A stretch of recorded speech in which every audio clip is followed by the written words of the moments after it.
Coming to you live from the fireball that is Phoenix, Arizona, where we are roasting up some cybersecurity topics that matter to you and your business or organization. Cybersecurity, compliance, management, Net Concepts, helping your business achieve reliability, security, and productivity. And now, your host of Net Concepts, Aaron Wagner. Hello and welcome to Net Concepts. Thank you for joining us. I'm your host, Aaron Wagner, and with me today is Jim from Perimeter 81. We're going to talk about what's going on today with some security issues that deal strictly with the moving perimeter. So, Jim, why don't you go ahead and introduce a little bit about what Perimeter 81 is and what they do. Yeah, of course. Thanks for having me, Aaron, and it's good to be here. I appreciate you having us on to talk about something we find very important. Perimeter 81 is a member of this emerging market that Gartner is calling SASE, which is really, it stands for Secure Access Service Edge. And really what it is a marriage between networking capabilities and cybersecurity capabilities that are deployable in a cloud and software-based platform. This is a response to the changing perimeter, right? Workers are no longer bound to the office, and all the company resources, organization resources have moved to the cloud. So this is the response to how you protect this new perimeter. And I've had a lot of companies come to me and say, hey, we want to work remote. And I've worked at a company where employees would ask me the same thing, and I would look straight in their face and say, when was the last time you updated your router? And then you get the staring off into space, and they don't really understand that the home network is just, it's not the network that you spend all your time and effort trying to make secure. For sure. Yeah, no, I think if you're like me, you set it up and forget about it because, it's something that either came with your internet service or, that you've moved from apartment to apartment, as I have in my case.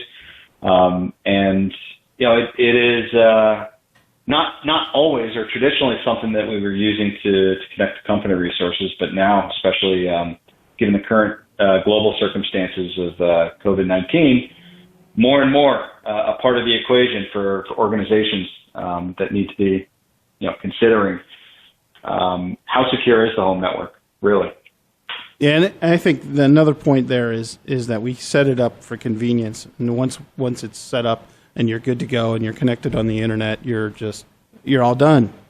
When that's not really how we look at security in the enterprise. Right. I mean, we're not all CISOs, right? When we're at home and we're just trying to get to our Netflix or get to our email or whatever it is, we just want it to work. And so, it is something that is, I think, changing. I think people are becoming more and more aware of their vulnerabilities as they're browsing the web. But the router and how it's being used and how it can be infiltrated is definitely a good place to start when you're talking about how do you protect yourself if you're just setting up your home network, but also more importantly for your audience, I think, is how do you protect your business or organization's assets, digital assets, if you have employees that are now trying to connect to those resources when they're at home. And there's an article I found online that talks about the security of routers, in particular home routers, and it's routersecurity.org. And the guy went through quite an extensive research on the different routers and how they are dealing with security. Like, for example, the very recent Netgear routers that were exposed and taken over. Several of these routers, like D-Link routers, that have severe security issues, and they're out of warranty, so D-Link isn't going to patch them. And people don't tend to change their router on a regular basis. You know, they may have the same router 5-6 years down the road. Yeah. You know what? I was not aware of this site until you sent it to me. Mm-hmm. And I'll tell you what I liked most about it is it, one, it's exposing, these inherent flaws, but it's giving real life examples of how something that's not supported anymore by the company that produced it, how it can be infiltrated too. I think that helps drive the point home to folks like me who I'm not an engineer, I'm not a CISO, but to wrap my head around what are the bad guys actually able to do when an unsuspecting user is on an old router at home that they haven't really put any thought into. Correct. That's really what I liked about it. And let's bring it back to really quick before we move on. Is that what is the risk of a router that's taken over?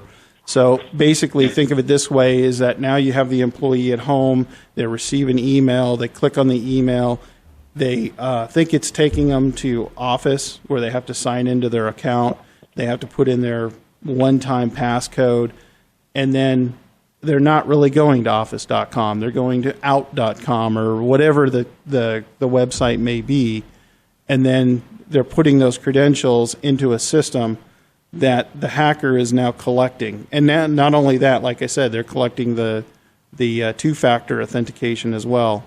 So if they, while the user is doing that, have some kind of bot that then goes into their Office account and uses that one-time key, bam, they're in. Yeah, it's a scary thing. And you'd have no way of knowing as a user, would you? Correct, because it's not a virus on your computer, and it's not something like, well, my computer's acting funny. They're never going to know that unless, they are all of a sudden they go to a page and it's like, oh, this isn't the page that I was expecting. Right, and at that point, the damage has been done. Correct. Right? You've already given out you've essentially just given out your password, and whoever's on the other end of that, whoever has set up that the hacker would in this case have set up a DNS server, and now they can receive all the data that's being inputted onto whatever sites they've planted on that, correct, redirected. Yeah, you could even create a middleware site where they end up at the right place every time, but every time they click on a link, it goes to somewhere and then it bounces them to somewhere else. Right. So after the router issue, the next thing that is important to note is that antivirus on the consumer side is typically just antivirus in a traditional sense anymore. And that's not how we want our endpoints to look anymore. We've moved to these EDR, RDR solutions that look not just at definitions and folders that aren't supposed to be altered. They're looking for activity and then reporting it to somebody who then has the understanding of what's going on behind the scenes. So that critical endpoint piece is missing on traditional home systems. Yeah, for sure. And I think, for a lot of organizations, again, there's, there are things that you want to, there's only so much you can do as a consumer to protect yourself, and what may be, available to an organization is not, in terms of resources and how, services that you set up to protect those endpoints may not necessarily be available to consumers. But I think the thing that organizations really need to be aware of in that regard is, are they in control of the devices that users working from home are using to access their company resources? Because if they're not, then they've lost all control over what is being used to protect those endpoints, protect those computers. And in my world, that's visibility. If you can't see what's going on behind the scenes, you have no visibility. It's hard to react or protect what you can't see. And the next thing that occurs on home systems is you don't have patch management, and that's not just Windows.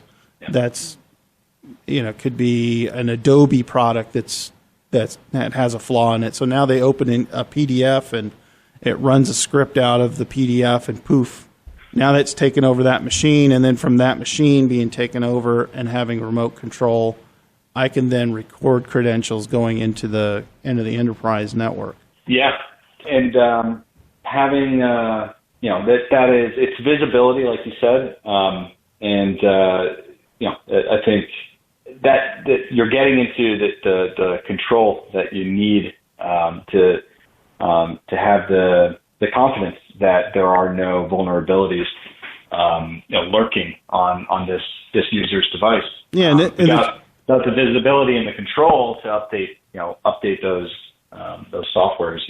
And it's difficult you can't sleep as well as night. Yeah, it's difficult to enforce it and say, hey, you know what, you really need to update this, and you've put it off over and over and over. So now I'm going to make the machine update it. You don't have that kind of control. Exactly. And if you're like me, if you're a user that gets the little notification to update your software, it's usually happening when you're in the middle of something, and so you click delay and you push it off until you're done with that episode of that latest binge of Netflix. Yeah, that's the funny thing. There's always that balance between you and I. So you as the user and me as the security professional behind the scenes, and I've got my goals, you've got yours. And there has to be some kind of happy medium in between. But I did find this article also that gives out 13 cybersecurity tips for working remotely, which helps.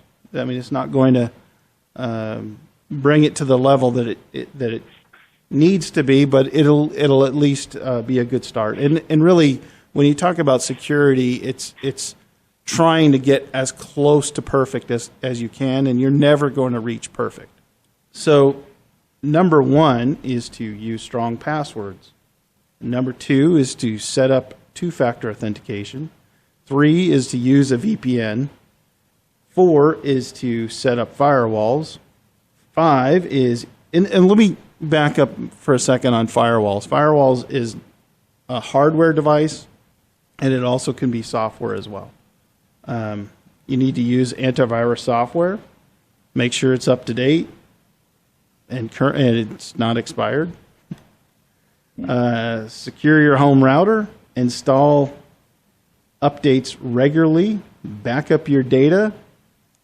Beware of remote desktop tools. So that's an interesting thing too. Is that so? One of the things that you don't allow to happen in an enterprise network is allow your users to have administrative rights, because then they can install anything. They can all these remote desktop tools can have full rights to the machine. But there's a lot of remote tools that are out there that don't require administrative access, and they can be very damaging to the company, just because they can now, even if all they can do is see what you're doing, that's enough to cause havoc. And so number 10 is to look out for phishing emails and sites. Number 11 is watch out for work from home scams. Number 12 is use encrypted communications, and number 13 is to lock your device. I love that. I love that. Number 13 is lock your device. It seems like such a, the order of these is. I'm sure it's purposeful, but lock your device. It seems like one that I would even push that a bit higher if you have. Well, maybe not. Maybe it's number 13 because you're working from home. Presumably, you're in your home doesn't have malicious people lurking about that could just come upon your device if it's open. But I love this list. It is a perfect a blueprint for the the standard computer user, even if they're not a whiz at security. We need reminders like this. What are the basics to do to protect yourself? And of course, it doesn't cover compliance, because if you're talking about HIPAA compliance and lock your computer, there's a whole different set of tools for that, because or controls, because that's it's kind of beyond the scope of what somebody's going to say for 13 different rules. I mean, HIPAA is just a very wide set of controls. Yeah. Can I also comment? I think there might be some grouping on these as well.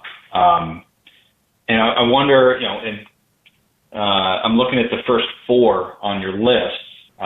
Use strong passwords, set up 2-factor authentication, use a VPN, set up firewalls. These are kind of restrictive of access as I see them. Maybe there's a little bit of overlap, with firewalls. We start to get into protecting the endpoint, antivirus software being number 5. But controlling access is, that's one of the most common things. The most common ways of infiltrating, of a breach is the result of social engineering. Somebody giving up their password or using a weak password. These are again. I do believe there's a lot of thought that went into this list. To not necessarily be comprehensive as you suggested for things like HIPAA compliance, but a great way to get started in ensuring you're doing all the things necessary to prevent yourself from being a target. True. So, and this is another thing too, is that after those 13 items, I came across another article that talks about the try-to-cry ransomware that's spreading using USB devices. And of course, that comes back to any kind of enterprise endpoint protection usually gives you some granularity as far as controlling what USB items you can plug into the computer, whereas home antivirus solutions are not going to handle that. So you have to be really conscious of the fact that, okay, you're at home. You know where those USB devices came from, but are they really things that you should be plugging into a business laptop? Right, and it's not it's not something that a normal user would really think about. That this is how we transfer data, right? Here's somebody gives me a USB drive, and I'm going to plug it in. These are things that we get at conferences. These flash drives with the company branded. I mean, there should be some concern about plugging anything foreign that's not managed into a managed device, into something that has access to sensitive information, which can be anything that. Essentially anything that you type a login, that you log into any service from, you're typing in sensitive information. So, that's a tough practice to protect against, and I think it starts with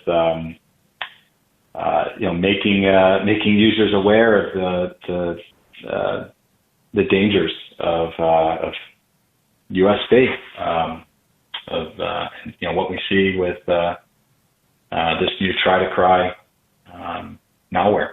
And I want to talk about next the Genworth data breach, because it's an interesting data breach in that it's one of those things that people don't really think about too much, which is think of how often when you look at different businesses, they use email as like a file storage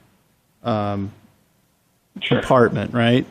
They end up deciding they want to keep everything and then never archive anything because I got to have it available to me. Well, Genworth, they had a breach And once the attacker was able to access their stuff, they were able to get in their emails or in the email, and they were able to do it remotely.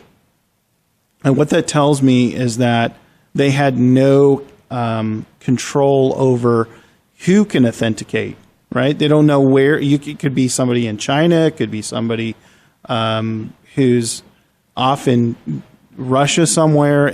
They had absolutely no controls that I can tell that would have prevented that kind of authentication issue. Yeah, this is an interesting one too, because Genworth, as I understand it, they have agents, and it was an agent's. I think it was an agent's. It wasn't back office as far as I understand. It was an agent's username and password was compromised. Yep. And that's what provided this access. And a lot, they may have agents that are not necessarily internal employees. And so, there are ways to restrict the access, just like you said. But if you have employees that are 1099, they may or may not be using devices that you manage. And so placing restrictions, something called IP whitelisting is a great way to protect against what you're talking about, to restrict access to certain networks that the user needs to be on in order to access, in order to log into a service like an email or any other service. And something like that could also be used to protect against people logging on with those credentials from another country. And I think that goes at the wrong times of day. There are ways of restricting that, and it's something that Genworth had in place. Yeah, and I think potentially could have saved them. That goes back to what we were talking about earlier about the routers and how you can redirect traffic, and when you do that, you could use it to collect the one-time passcodes from two-factor. There's also been several articles, as in the last few months, how company or state sponsors attackers have been able to compromise two-factor authentication. So even if they had done that, it may not have been something that would prevent that kind of attack. Yeah. Even if it was a strong password with a two-factor authentication, those are 1 and 2 on our list. But this is why they say security is you need depth and security. Multiple layers of security to really protect against all the different creative ways that the bad guys can get in. And I think that's a good roll to the next thing, which is TikTok, and why you don't. Again, we get back to that whole, you don't have control over the device that they're using for the two-factor authentication, and then you have TikTok, who was collecting items from the clipboard. Well, if you have a two-factor app, when you tap on it, it copies the two-factor authentication to the clipboard. So now TikTok has access to your two-factor authentication. Yeah, this is interesting for a lot of reasons. I think it only came to light that TikTok was able to collect this information because of an update that Apple made to their operating system. Correct. So it raises questions of who else has this capability or was using this capability, and what would TikTok use this information for? But I think it points to a lot of I think it's another pointing to if you're giving users access to company assets, you have to be really careful of the unmanaged devices that you don't get to control as much, and you don't have the visibility into seeing, they're running TikTok on this device, or to restrict them from downloading an application like this that you just don't know. And so enabling some greater protections for access through unmanaged devices will help prevent the users from having a two-factor authentication set up or sensitive information on that clipboard that something like TikTok is able to access. And I think this gives people some good use cases and good ideas about what's going on out there, and I think it's a good opening for you as Perimeter 81 to bring to the table solutions for these types of issues. And if you could tell me what you guys do, go ahead and talk about Perimeter 81. For sure. So this list I think is a great jumping off point, and these are things that you can do without any kind of service, right? Setting strong passwords. That's something that you can do. You can set up two-factor authentication with Google Authenticator, for example. It's a free service, or just SMS. All the services that you're signing up for in your personal life or your business. Many of them now will allow you to set up two-factor authentication. Number 3, using a VPN, certainly something that we help with, but there are a lot of options out there. Setting up firewalls. I would recommend, if you're setting up firewalls or VPN services, I would recommend first staying away from free services because if they're free, they have to pay the bill somehow, and if their business model is not evident, then as they say about Facebook, if you don't have to pay for it, you are the product. What Perimeter 81 can provide is actually covering a lot of these different items from this list. We are a cloud-native, software-based remote access tool. So as a private network spun up in the cloud is a paid-for service, we can provide interconnectivity between users wherever they are in the world using an agent that's installed on the device. And any of the types of environments where a company has digital assets, whether it's in a cloud environment or an on-premise environment behind a firewall. So we are providing that security when somebody's on a home router because we're encrypting their data from the device all the way through their router. So even their internet service provider can't see the traffic and the data that's flowing through it. These are all things that a lot of different point solutions can provide. At Perimeter 81, our intention is to have this an easily deployable cloud-based solution that can cover as many of these point solutions in one platform. Which is why we're releasing more of the capabilities that you would typically find in a physical security appliance like a firewall. We're deploying on this cloud-based platform for easier deployment and consumption. We introduced DNS filtering as like restricting what websites users can access. And so from a compliance standpoint, but more just from a security standpoint, you want to have that kind of control over the users and the devices that are out in the field, whether they're, again, in the office or from the home offices that we're all working from these days. We provide that. We also, you heard me talk a lot about unmanaged devices. We have a separate access method that's through a secure browser portal. Now, this is going to protect from all those digital assets from anything that might live on an unmanaged device. You're being protected against. So if you're setting up remote access, for example, it would run through the browser on Perimeter 81. It would provide a secure encrypted data path all the way through to the host device, the machine that you need to be accessing that's on site or in a cloud environment.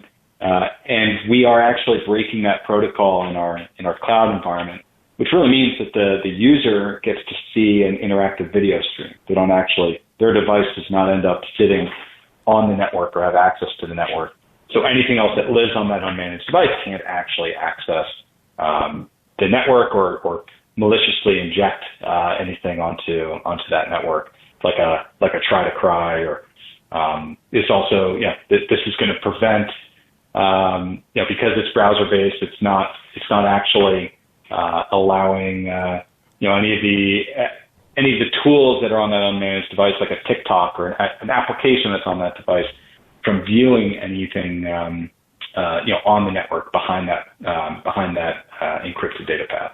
So a lot of what we're coming to the market with is really designed to cover most of it. It's not your entire list, but that's the intention for Perimeter 81. So I got two questions for you. First is, where did the name Perimeter 81 come from? And second is, do you have any traffic passing through China? Good question. Yeah. So we have the first one is we're an Israeli-American cybersecurity firm. Our founders were in the Israeli Defense Forces, and Unit 81 is a super secretive unit within the IDF. It's essentially the NSA of Israel, and one of our founders came from Unit 81, very very specialized. This is the unit that is responsible for all the latest security advancements coming out of Israel. And then, of course, Perimeter, so that's where the 81 comes from. Perimeter is really a reflection of what we're responding to, this change in perimeter security. The perimeter, as we once knew it, is dead. The four walls of an organization are not what you should be protecting, because resources don't live within the four walls of an organization, of the building. The users aren't even necessarily confined to that building. So we had this new perimeter, what we refer to as Perimeter 81. And then we do not have any points of presence in China. We support clients that need to travel to China and work behind the Chinese firewall, and we provide customized ways to get around that, so that we can secure users in China. And that's typically going to be routed through, we have points of presence and gateways that serve those users in Japan or Singapore. So I would like to say thank you for your time, Jim. You're from Perimeter 81. It's perimeter81.com, right? Correct? That's right. Yep. You're Jim Finnerty, and correct. Like I said, I appreciate your time. Very happy to be here, Aaron. I appreciate what you're doing. I'm looking forward to viewing or following more and more of these episodes as they come out. I think it's really useful and something that everyone needs to kind of be reminded of what they can do to protect themselves. So thank you. Great. Thank you. Thank you for listening to Net Concepts with your host, Aaron Wagner. For more info, please go to ncarizona.net. Net Concepts, helping your business achieve reliability, security, and productivity.